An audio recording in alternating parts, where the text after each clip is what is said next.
नमस्कार, मैं हूं आपके साथ अंजना शर्मा और आप देख रहे हैं देवी पूजक टाइम्स। आइए एक नजर डालते हैं इस वक्त की खास खबर पर।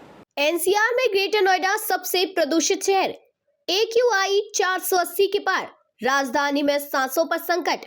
गैस चैम्बर बनी राजधानी दिल्ली में शनिवार को प्रदूषण के स्तर में आंशिक सुधार हुआ, लेकिन सांसों पर आफत बरकरार है। केंद्रीय प्रदूषण नियंत्रण बोर्ड के अनुसार रविवार, सोमवार और मंगलवार को भी AQI श्रेणी में रहेगा। दिल्ली का AQI 415 रहा, जो श्रेणी में है। गाजियाबाद को छोड़कर एनसीआर के अन्य सभी शहरों फरीदाबाद, गुरुग्राम व नोएडा में भी हवा की गुणवत्ता श्रेणी में रही। दिल्ली में हवा की गुणवत्ता लगातार खराब होती जा रही है। आज भी दिल्ली की हवा काफी प्रदूषित है। रविवार को सुबह 6 बजे केंद्रीय प्रदूषण नियंत्रण बोर्ड के अनुसार आया नगर में 464 और जहांगीरपुरी में वायु की गुणवत्ता 464 रिकॉर्ड की गई। द्वारका में AQI 486 और IGI एयरपोर्ट पर 480 दर्ज किया गया है। दिल्ली बनी गैस चैम्बर बनी राजधानी में शनिवार को प्रदूषण के स्तर में आंशिक सुधार हुआ, लेकिन सांसों पर आफत बरकरार है। प्रदूषक तत्वों की वजह से आंखों में जलन और सांस लेने में हो रही तकलीफ से लोग परेशान रहे। पड़ोसी राज्यों से पराली का धुआं पहुंचने और वातावरण में धूल के कारण दिल्ली पूरे दिन स्मॉग की चादर में पूरा दिन लिपटी रही। इस वजह से एनसीआर के ज्यादातर शहरों में हवा की गुणवत्ता गंभीर श्रेणी में ही रही। वायु गुणवत्ता खराब शनिवार को लगातार तीसरे दिन वायु गुणवत्ता सूचकांक 400 से अधिक रहा।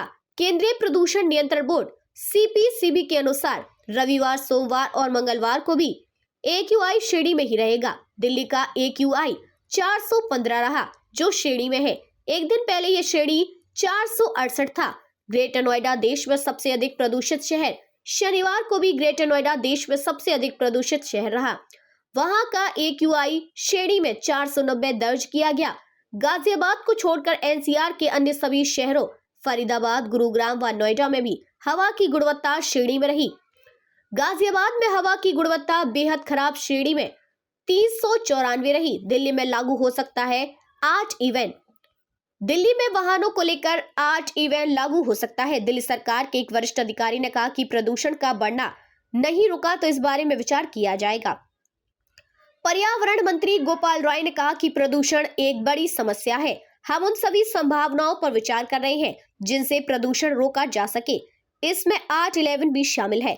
बढ़ते प्रदूषण पर आपातकालीन बैठक जरूरी। केंद्रीय पर्यावरण मंत्री भूपेंद्र यादव को लिखे पत्र में उन्होंने दीपावली और पड़ोसी राज्यों में पराली जलाने के कारण आने वाले दिनों में वायु गुणवत्ता में संभावित गिरावट को लेकर चिंता व्यक्त की। कहा कि इसलिए इस मुद्दे के समाधान के लिए एनसीआर के राज्यों के साथ एक आपातकालीन बैठक बुलाई जानी चाहिए। राय ने पड़ोसी राज्य यूपी के मुख्यमंत्री से राष्ट्रीय राजधानी में BS3 पेट्रोल और BS4 डीजल वाहनों की सेवाओं को रोकने की अपील की है। खबरों में अब तक के लिए बस इतना ही। फिर होगी आपसे मुलाकात कुछ ऐसी ही खास खबरों के साथ। तब तक के लिए नमस्कार और देखते रहिए देवी पूजक टाइम्स।